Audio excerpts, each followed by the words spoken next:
There are weeks when history whispers. And then there are weeks when it clears its throat, slams its fist on the table, and says, "We need to talk." February 17th through the 20th is not subtle. It is about risk. The risk of innovation. The risk of leadership. The risk of fear. A submarine dives beneath Charleston Harbor and changes naval warfare forever. A president signs a document that will stain American history for generations. A marine assault begins on black volcanic sand in the Pacific. A single orbit around Earth tells the world the United States is still in the race. And somewhere between war, rockets, and executive orders, a soft-spoken man in a cardigan quietly reshapes how we speak to children. This Week in History asks one simple question. When pressure rises, who do we become? 4 days. Innovation, division, courage, consequence. This is your Draven's Den Weekly Roundup, February 17th through the 20th. This is Draven's Den.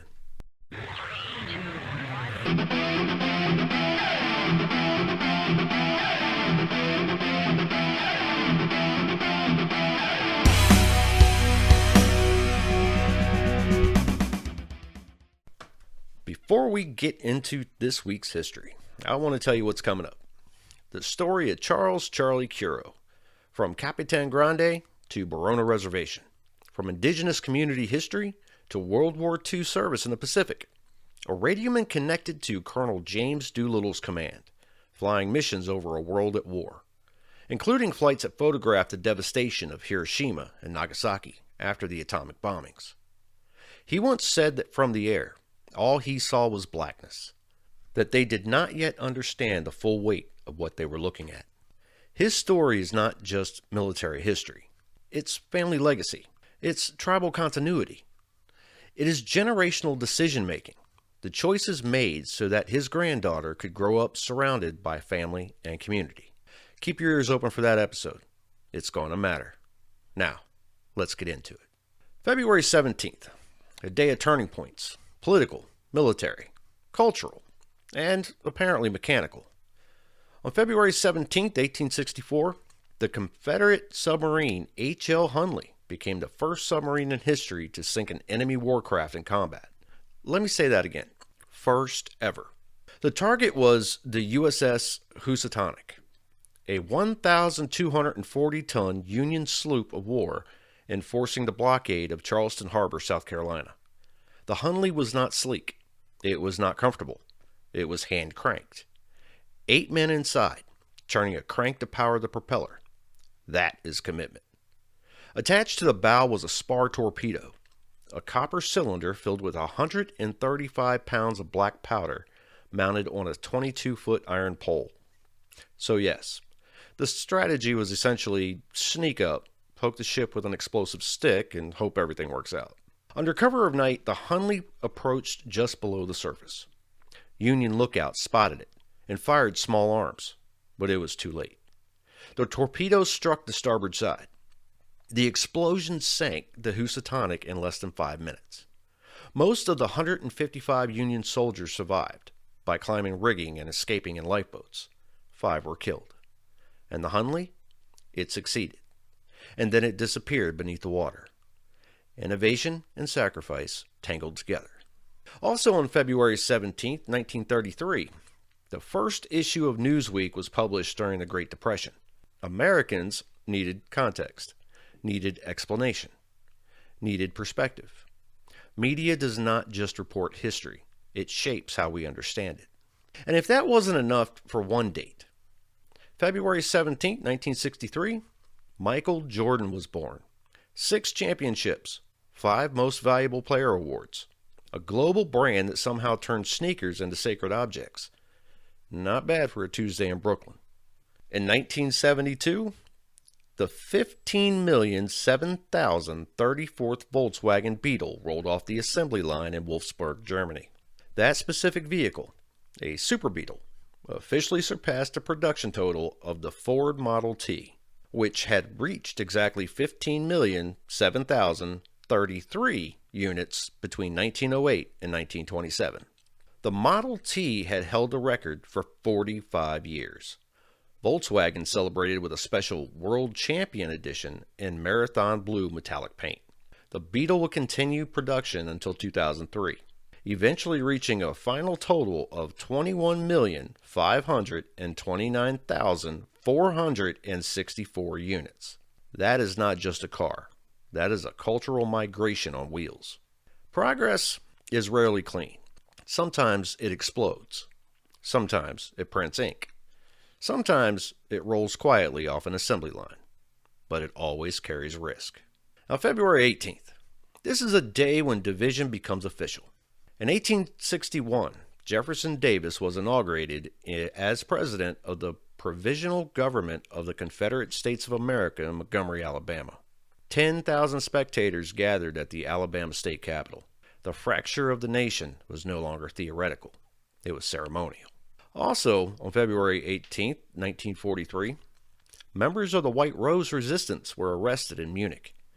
Hans and Sophie Scholl were caught distributing anti-Nazi leaflets at the University of Munich by a janitor named Jacob Schmid, who reported them. A draft of a seventh leaflet found in Hans Scholl's possession led to the arrest of Christoph Prost. On February 22, 1943, they were tried in the People's Court by Judge Roland Friesler. They were found guilty of treason. They were executed the same day. Nonviolent resistance, legal consequences. In 1960, the Winter Olympic Games opened in Squaw Valley, California. They were the first Winter Olympic Games televised live in the United States. The Columbia Broadcasting System brought the games into living rooms across the country and even introduced instant replay to assist officials. Sports became shared national theater. And in 1885, Mark Twain published Adventures of Huckleberry Finn in the United States. Much of it was written in an octagonal study in Quarry Farm in Elmira, New York. It was one of the first major American novels written entirely in vernacular English. Ernest Hemingway later said that all modern American literature comes from this book. It has been praised. It has been banned. It remains studied.